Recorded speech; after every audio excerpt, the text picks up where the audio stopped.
Welcome back to this series on the righteousness of God and the doctrine of justification. In section 2.1, we saw that Lee Irons' lexical method is ill-specified and reductionistic. It cannot account for the polysemic nature of the word righteousness in the Hebrew Bible. Instead, the right lexical method should fit what Cotterell and Turner called a field approach to meaning. Now, prototype theory is a cognitive linguistics model that is well suited to that field approach. It was identified as particularly helpful to the study of polysemy as early as 1987 in Lakoff's work. More recently, it's been used to study the Hebrew words anav and pached in recent doctoral theses by Banda and Lemasters. Prototype theory is also featured in lexicography by Dr. Rainier Dubois, a Hebrew linguist and translator with the United Bible Societies. Rainier is a key contributor to the Semantic Dictionary of Biblical Hebrew, a modern lexicon based on semantic fields. His work is very helpful, so I will now highlight 4 of his insights. These will form the scaffolding of our method. First, cognitive linguistics teaches us that meaning itself has a structure. It is found at different levels. As such, context is crucial to its determination. Second, while simple words such as object nouns only have one lexical meaning, an abstract word or concept can be polysemic. Third, if a word is polysemic, there is one prototypical or core sense, and everything else derives from this core, with various degrees of family resemblance. Fourth, the mechanism for these lexical meaning extensions is a mapping from one lexical semantic field to a contextual domain of that lexical field, or to another field altogether. Take the English word table, for example. It's defined as a 4-legged structure typically made of wood with a flat top. This core lexical meaning belongs to the semantic field of furniture. This field contains other related words like chair, dresser, couch, etc. The core meaning can also be extended to a set of facts or figures in a presentation table, mapping onto the semantic field of information. This results in a separate lexical meaning derived from the prototype. As John Sawyer pointed out in 1972, semantic shifts occur by means of metaphorical transference. An expression is taken from one sphere and applied in a totally different one because of similarities of various kinds. More recently, Lee, Evans, and Green have joined Sawyer in pointing to metaphor, but also metonymy as cognitive devices driving sense extension. In this example, a 4-legged table shares a functional use with the data table. They both have a 4-cornered shape and are used to lay items. This illustrates metaphorical transference. Next, consider the Hebrew word ab, translated as father. It's also a polysemic word. The prototypical or core meaning is that of a direct male progenitor, as in Genesis 2:24. A man leaves his father and his mother. The lexical field is that of relatives, which involves kinship. Now let's turn to Job 38:28, where God is said to be the father of the rain. Here, father has a different lexical meaning, that of creator, because the prototype mapped one aspect of the core sense, being a progenitor, onto another lexical field, namely existence, and from there onto the contextual domain of creation. Contra Lee Irons' hard distinction between lexical and discourse concepts, the meaning of father as creator in father of the rain is a bona fide lexical meaning in its own right. It is derived by mapping the core concept onto a new lexical field. Irons' method would classify creator as a discourse concept, but it's not just that, it's also a legitimate lexical meaning for a polysemic word. This is what Dr. Dubois is pointing to when he says meaning has a structure. Meaning unfolds in multidimensional ways through this process of mapping to the next node or field. To get a better idea of what mapping entails, think back to Cotterell and Turner's definition of meaning as a rich network of sense relations.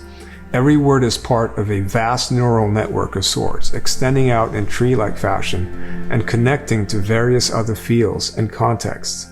Mapping is that motion from one node to another, where the core lexical concept transfers over to influence related lexical meanings. To illustrate this network of sense relations, consider the word faith, which, like righteousness, is polysemic and of high theological importance. Genesis 15:6 is the quintessential example. Abraham believed God, and it was accounted to him for righteousness. The Hebrew word for believed is hayamin, which means to trust or place one's confidence in. The conjugation is derived from the Hebrew root verb aman, which means firm, sure, support. An example is Isaiah 22:23. I will fasten him as a peg in a firm place. Here, aman is conjugated as neaman. Firm has a tangible, earthy sense. The United Bible Society translators classified the lexical field of aman as non-move, and for this verse, the contextual domain is motion, since a peg fastened in firm soil doesn't move. So how do we go from the root aman, which means firm, to hayamin, to believe? For the UBS lexicographers, aman's lexical field, non-move, branches off by mapping onto the lexical field of confident, and from there onto the contextual domain of confidence and fear. Our mapping is a variation and unfolds as follows. We first move from the meaning of aman, firm, to the new lexical field of state of mind.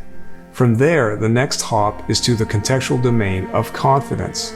So in this context, Abraham believed God means he had a firm trust in God, who is immovable and faithful.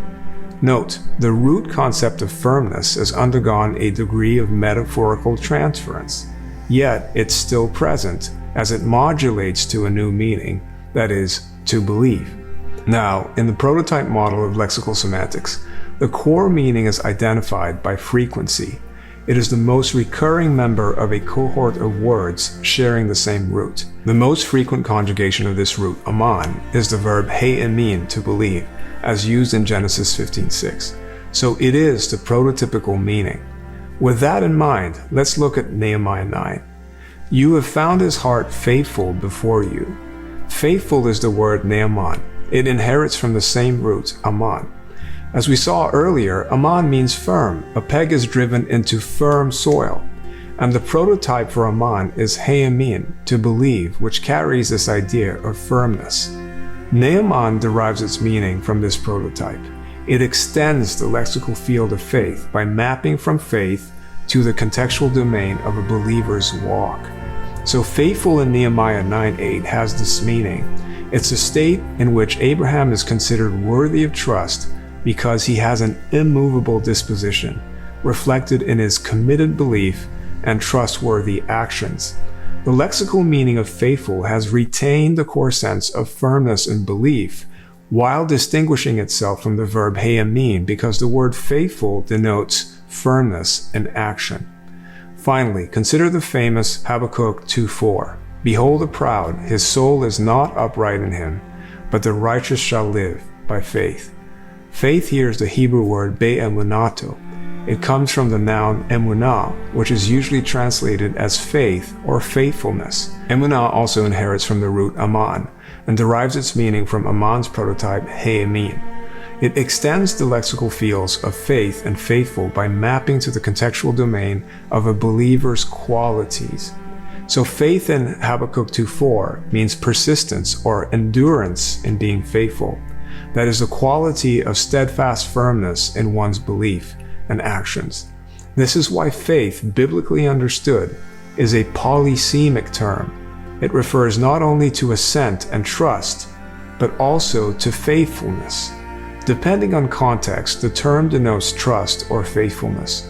Faithfulness builds on the concept of trust, adding to it the idea of action that is congruent with that belief.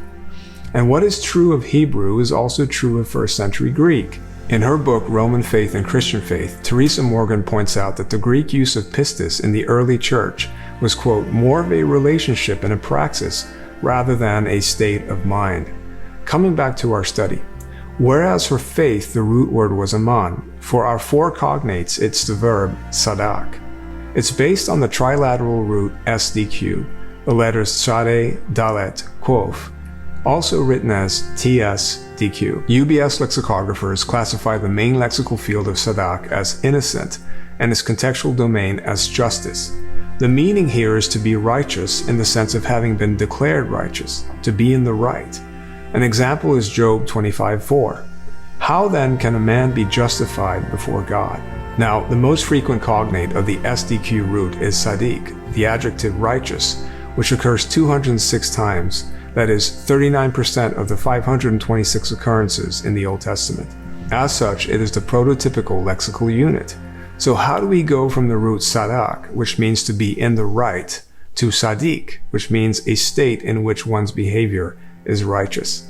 For the UBS lexicographers, sadak's lexical field, innocent, adjoins itself to the lexical field just, and from there maps onto the contextual domains of responsibility and behavior.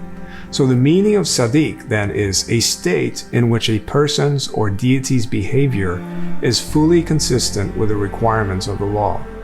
The next most frequent cognate after Sadiq is the feminine noun sadaka at 30%, and the masculine noun sedek at 23%, and the verb sadak itself at 8% of occurrences. Lee Iron's statistical analysis only focused on the nouns for righteousness sedek and sedeka, but as Lewis Carroll had the king say to the white rabbit, one should begin at the beginning.